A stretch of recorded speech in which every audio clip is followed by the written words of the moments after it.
আপনারা ব্যাকে মাছ ছাড়ার যে অংশটি দেখছেন এটি ছোট জাগুলিয়া হাটপাড়া জোড়া মসজিদের পাশে শানপুকুর। এখানে হাতছিপের পাশ ওপেন হয়েছিল গত মাসের 18 তারিখে, কিন্তু আবহাওয়া খারাপ থাকায় মাছ খায়নি, শিকারীরা উঠে যায়, টাকা ফেরত দেওয়া হয়। পরবর্তীতে একদিন চলে, তারপর বন্ধ ছিল। আবার নতুন করে মাছ দিয়ে নতুন করে পুকুরটি খোলা হবে 8 তারিখ থেকে। তারই বিস্তারিত খবরাখবর এখানে আছে। আমি সমস্ত কন্ট্যাক্ট নাম্বার সব কিছু দিয়ে দেবো, আপনারা দেখে নেবেন।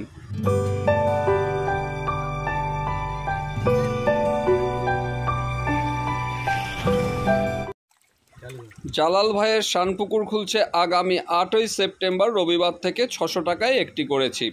কি নিয়ম আছে জালাল ভাইয়ের মুখ থেকেই পুরোপুরি জেনে নিন।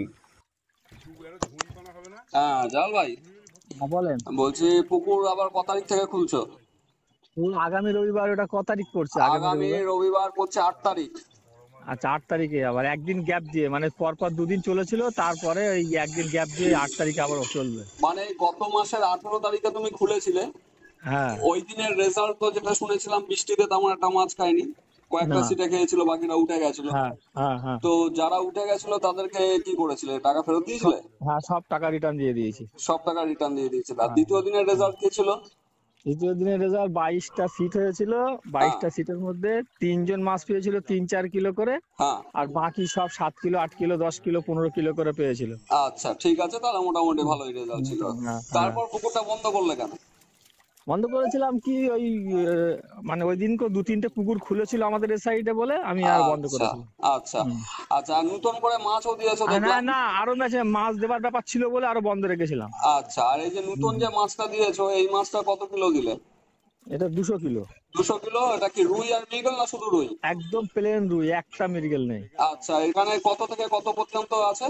ওটা 150 গ্রাম থেকে 700 পর্যন্ত। 150 গ্রাম থেকে 700 গ্রাম পর্যন্ত আছে, হ্যাঁ 200 কিলো রুই। হ্যাঁ হ্যাঁ আচ্ছা, আর একটা কথা যেটা, পুকুরে ছোট যে জাপানি বুড়িটা ছিল, ওই জাপানি বুড়িটা কি না, উঠে গেছে জাপানি না বুড়ি ওটা আর আছে? নেই। নেই পুকুরে, নেই বললেই চলে, হয়তো কদিসে একটা আধরা হতে পারে, না নেই।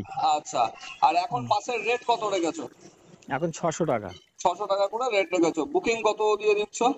বুকিং 200 টাকা কি 100 টাকা, যে যা দেবে। মানে 100 যে টাকা। যেরকম দেবে হ্যাঁ সেরকম বুকিং হ্যাঁ নিচ্ছ। হ্যাঁ হ্যাঁ, বুকিং। হ্যাঁ, আর সিটে কি লটারি করছো প্রত্যেকদিন? না, বুকিং বুকিং। এখন বুকিং চলছে। হ্যাঁ হ্যাঁ হ্যাঁ আচ্ছা, আর সিটে বসার আগে পুরো টাকা দিয়ে বসতে হচ্ছে? হ্যাঁ, পুরো টাকা দিয়ে বসতে হবে। আচ্ছা ঠিক আছে। এইবার হচ্ছে ধরো এবার আবার। সকাল 9টার মধ্যে উঠে গেলে যদি মাছ খাবে না, হ্যাঁ। সম্পূর্ণ টাকা রিটার্ন পাবে। আচ্ছা আচ্ছা আচ্ছা। কিন্তু 9টার পরে আর কোনো রকম মানে কনসিডার নেই। 9টার পর কোনো সিদ্ধান্ত থাকছে না? না না না না। আচ্রা ঠিক আছে। আর পুকুরের টোটাল সিটের সংখ্যা হচ্ছে 40টি, তাই তো? সিট সংখ্যা 50টা ছিল, কিন্তু এখন ধরুন 40টা মতোই পাতলা পাতলা করে। 50টা অত, ওই ছোট পুকুরে অত 50টা করো না, চাপ হয়ে যাবে। 40টা 40টাই করো, আছে। ভালো থাকবে। হ্যাঁ হ্যাঁ হ্যাঁ, ঠিক আছে। 40টাই। হুম হুম। আচ্ছা, আর পুকুরে আনুমানিক মাছ কতটা আছে? আনুমানিক মাছ আপনার এক টন থেকে 1100 কিলো। 1 টন থেকে 1100 কিলো, মানে হ্যাঁ হ্যাঁ, তোমার 11 কুইন্টাল।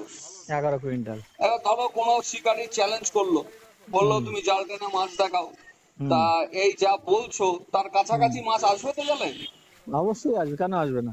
আচ্ছা ঠিক আছে। না, আমি হুম ইনফরমেশন গুলো নিয়ে নিলাম, কারণ এগুলো অনেক হুম। সময় শিকারীদের রিকোয়ার্ড থাকে। তো রিপোর্ট থাকে, যদি বলে দেখাতে হবে, সে যদি মনে করে 600 টাকা দিয়ে আমি পুকুরটা পুরো দেবে, সে দেখবে তো, দেখলে বুঝতে পারবে তো, সে মাছ দেখলে পুকুর অবশ্যই দেখলে বুঝতে অবশ্যই পারবে। অবশ্যই।